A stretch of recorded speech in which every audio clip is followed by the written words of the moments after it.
this is where the agenda of the cult is going, so that everything is decided by AI and the human input is minimal.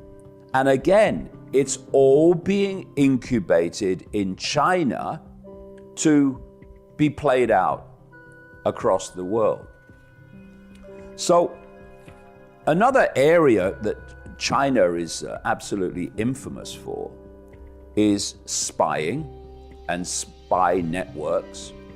And as I mentioned earlier, if you're producing technology, computer technology, etc., for Western countries, then just like the Israeli technology networks do, you leave back doors, as they call them, in the technology so that you can have access to the data.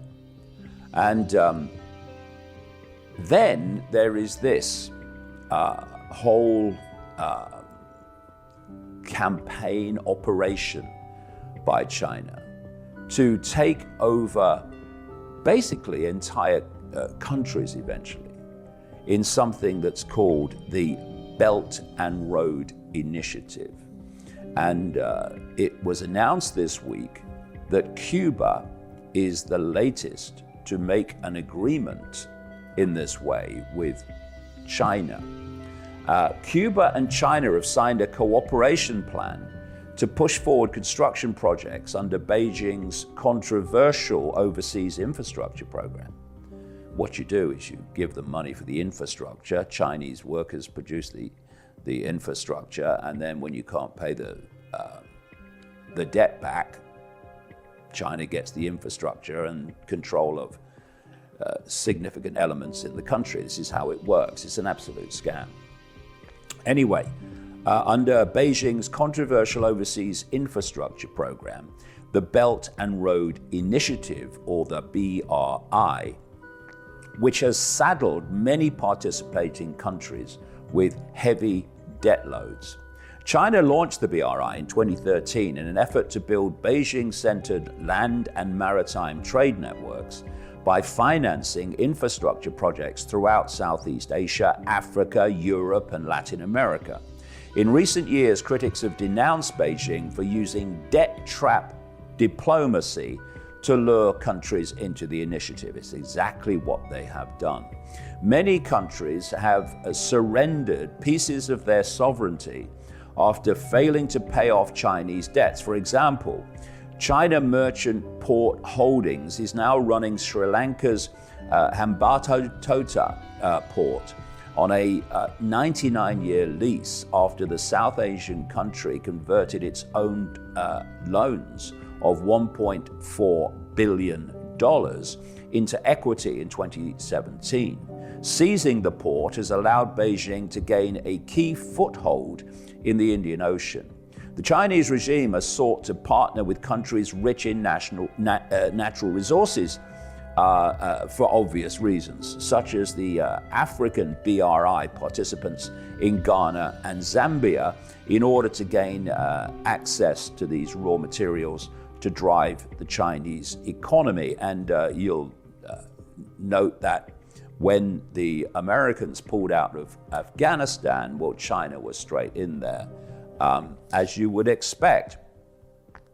And then there is the Chinese buying up of American farmland. See, if you're going to control anything, you need dependency. So you can see the common theme between the Chinese government buying up more and more American food-producing land. They're all serving the cult to create control of the food chain and thus dependency. China buying up American farms. Bipartisan pressure is building to stop foreign nationals from purchasing American farm operations and receiving taxpayer subsidies. The push to drain China's influence from the US economy has reached America's farm country as congressional lawmakers from both parties are looking at measures to crack down on foreign purchases of prime agricultural real estate. Chinese firms have expanded their presence in American agriculture over the last decade by snapping up farmland and purchasing major agribusinesses like pork processing giant Smithfield Foods. The trend of increasing purchases and buying potential connections to the Chinese government have lawmakers spooked. The US Department of Agriculture reported in 2018 that China's agricultural investments in other nations had grown more than tenfold since 2009. And as one US representative said, the current trend in the US is leading us towards the creation of a Chinese-owned agricultural land monopoly.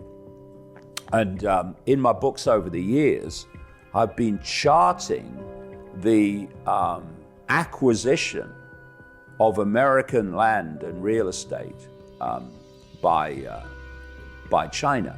And then you look at the building up of the Chinese military capability.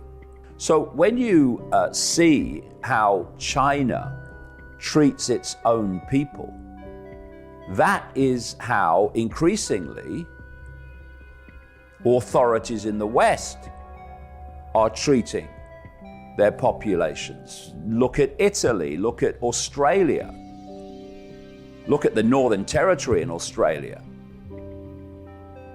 So this is what has been happening, this is what is happening. China has been used to incubate the global system of mass control. And now we're watching it being played out across the world.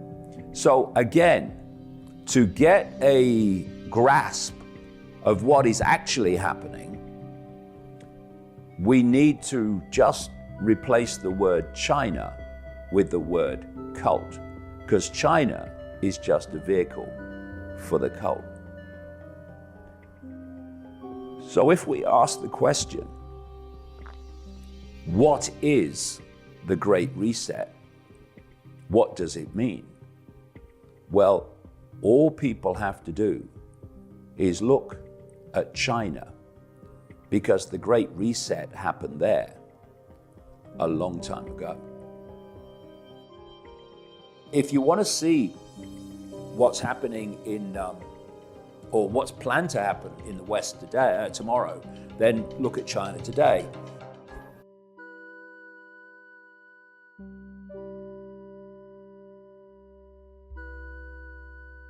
Help by spreading this message.